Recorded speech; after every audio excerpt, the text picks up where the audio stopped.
اللہ الرحمن الرحیم۔ شادی کے متعلق بدعتوں اور بری رسموں کا بیان چل رہا تھا۔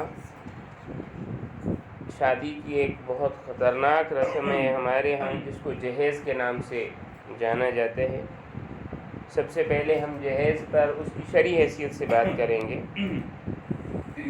شرعی اعتبار سے جہیز کی حقیقت صرف اتنی ہے کہ اگر کوئی باپ اپنی بیٹی کو رخصت کرتے وقت اپنی طاقت کے مطابق کوئی تحفہ دینا چاہے تو دے سکتا ہے، لیکن نہ وہ شادی کے لیے کوئی لازم شرط ہے، نہ سسرال والوں کو کوئی حق پہنچتا ہے کہ وہ اس چیز کا مطالبہ کریں۔ اور اگر کسی لڑکی کو جہیز نہ دیا جائے یا کم دیا جائے تو اس پر برا ماننا یا لڑکی کو طعنہ دینا اور نہ کوئی دکھاوے کی چیز دینا،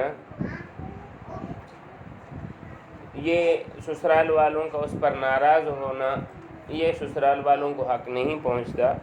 اور شادی کے موقع پر اس کی نمائش کر کے اپنی جو شان و شوکت کا اظہار کیا جانا، یہ شرعاً غیر مناسب ہے۔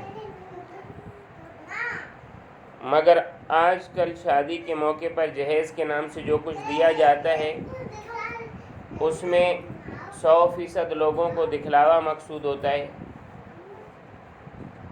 وہ نمود و نمائش کے لیے اور لوگوں کے طعن و تشنیع کے خوف سے لازم سمجھ کر دیا جاتا ہے۔ قرض لے کر دیا جاتا ہے، اور قرض لے کر دینا اس چیز کی دلیل ہے کہ اس معاشرتی بگاڑ کا نتیجہ یہ ہے کہ غریب والدین کے لیے اپنے بچیوں کا نکاح کرنا وبال جان بن گیا ہے۔ جہیز کی شرعی حیثیت کے لیے اگر مزید تفصیل دیکھنا چاہتے ہیں تو آپ کے مسائل کا حل جلد 1 صفحہ 167 پر ملاحظہ فرمائیں۔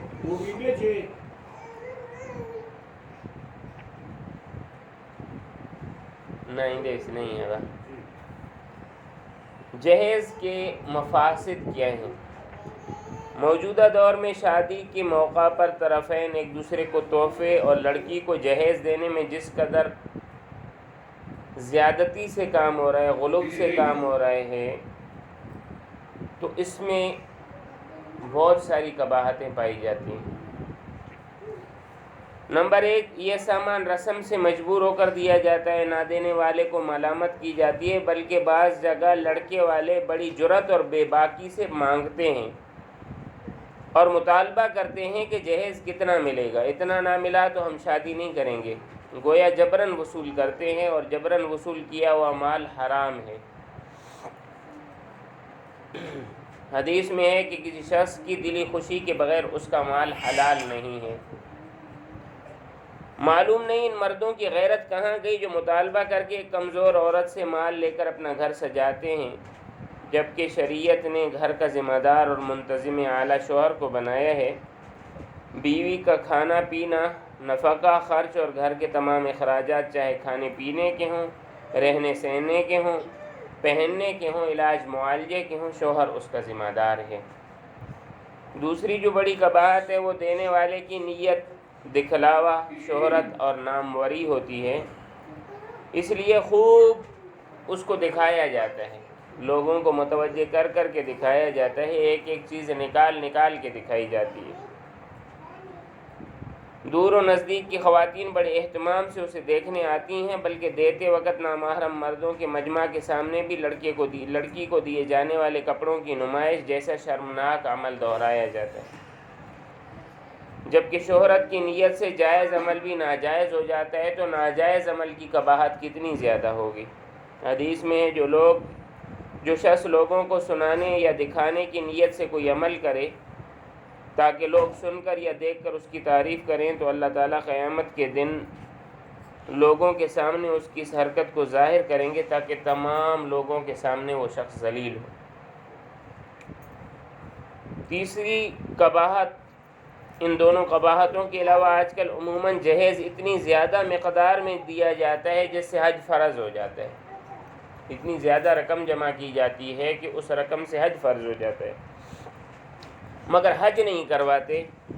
اس طرح بعض لوگ بچی کے پیدا ہوتے ہی جہیز جمع کرنا شروع کر دیتے ہیں۔ اگر اس وقت سے لڑکی کو مالک بنا دیا تو بالغ ہونے سے پہلے ہر سال اس کی زکوٰۃ دینا ضروری ہے۔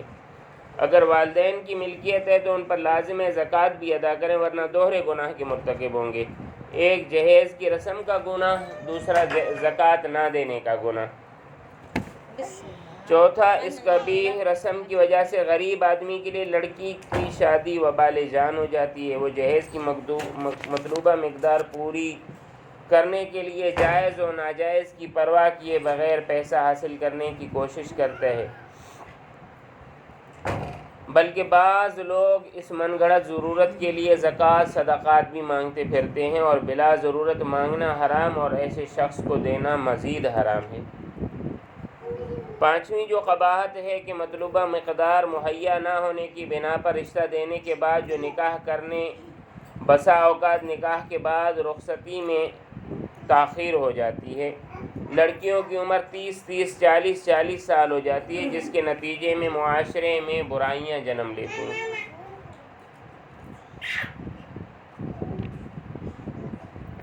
یا عزت و عفت محفوظ رکھنے والی لڑکیاں گھٹ گھٹ کر مر جاتی ہیں یا نفسیاتی مریضہ بن جاتی ہیں، بلکہ بعض لوگوں کو مختلف جسمانی امراض لاحق ہو جاتے ہیں۔ اصول حفظان صحت کے لحاظ سے بھی شادی میں زیادہ تاخیر صحت کے لیے مضر ہے اور نقصان دہ ہے۔